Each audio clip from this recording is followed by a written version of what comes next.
Maraming salamat sa araw na ito dahil binigay mo ninyo sa amin.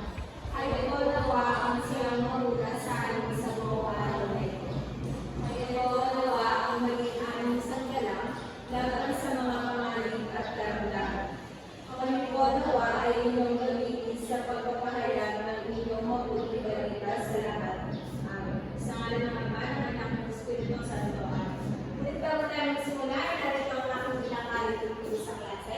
Mangyari ba sa amin ngayong lahat? Ibigin ang kalumang kalat na nasa paligid. Parang nalimutin ang mga kalat sa paligid. Sumunod naman, ayusin ang hangin ng mga upuan. At ang sunod, maupo ng maayos at iwasan ng pagtayo kung hindi kinakailangan. Maaari na kayo magsilupo. Kapag akat, makinig sa dulo at sa mga mata sa iyong nagsasalita. At ang pag-ima, makilamok sa talakayan at mga pangkatang gawa. Naiintindihan ba mga bata ang maling sa oras ng klase? Oo! Bago tayo magsimula sa ating talakayan, inihanda mo na kung kanulang gawa. Ang gagawin nila, makipunan nila ng alpabeto sa bawat bilang. Naiintindihan ba mga bata ang gagawin? Kailangan ko lamang na ilang representante dito sa unahan. Ay, kaya tayo.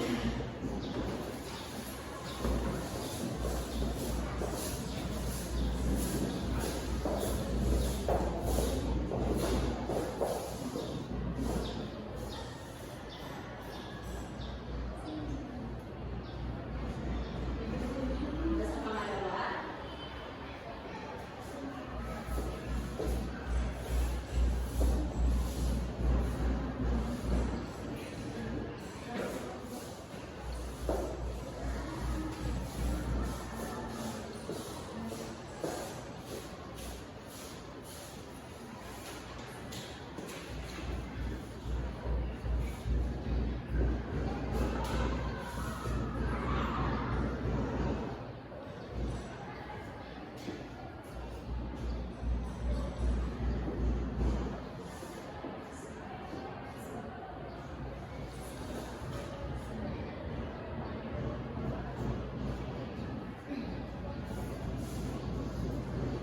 Ayan, mahusay mga bata. Ano yung nabuo mga bata? Mga halimbawa ng pagsusuri sa paligid. Ayan. Ang ating pagtatalakayin ngayong araw ay mga halimbawa ng pagsusuri sa paligid.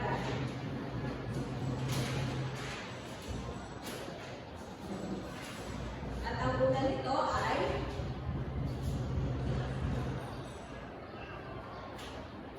literal. Mangyayari ba sa akin kayong lahat?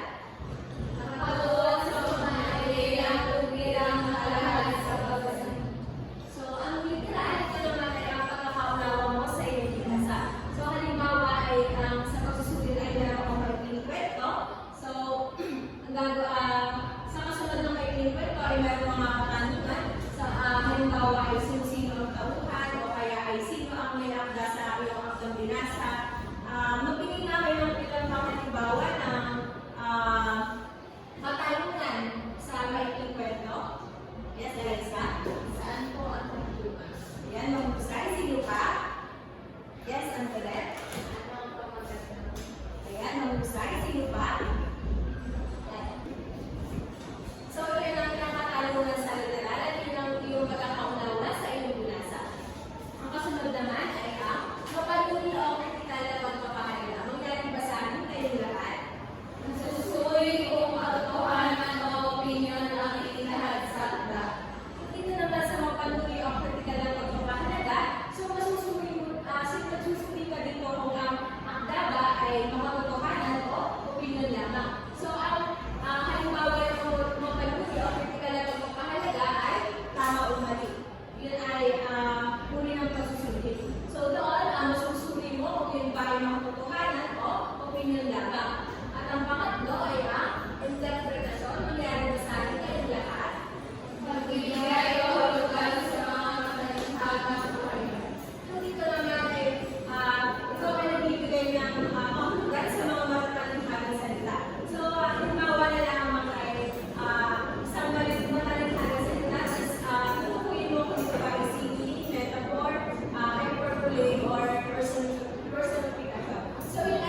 So, tama ang ginawa ng